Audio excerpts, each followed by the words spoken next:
শিল্প খাতে বিদেশি বিনিয়োগ বাড়াতে অর্থনৈতিক কূটনৈতিক দল তৈরি করে বাংলাদেশকে প্রসারের তাগিদ দিয়েছেন অন্তর্বর্তী সরকারের প্রধান উপদেষ্টা অধ্যাপক ডক্টর মোহাম্মদ ইউনূস।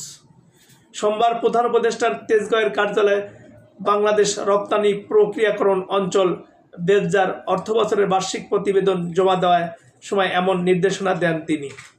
এদিন বেবজার নির্বাহী chairman major general Abul Kalam Mohammad Ziaur Rahman বার্ষিক প্রতিবেদন জমা দিলে প্রধান উপদেষ্টা দেশের শিল্প খাতে আরও বিদেশি বিনিয়োগ বাড়ানোর তাগিদ দেন।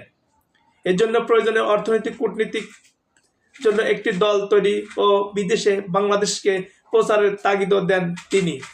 এ সময় প্রধান উপদেষ্টাকে বেবজার নির্বাহী চেয়ারম্যান জানান, জুলাই আগস্টের অভ্যুত্থান এবং বৈশ্বিক রাজনৈতিক দৃশ্যপট পরিবর্তনের পর ইতিমধ্যেই বিনিয়োগকারীদের কাছ থেকে ইতিবাচক সাড়া মিলেছে।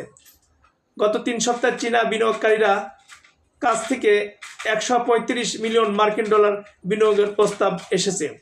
আবুল কালাম মোহাম্মদ জিয়াউর রহমান প্রধান উপদেষ্টাকে জানান, বর্তমানে বাংলাদেশে 8টি রপ্তানি প্রক্রিয়াকরণ অঞ্চল চালু আছে, যেখানে 4,452টি কারখানা রয়েছে।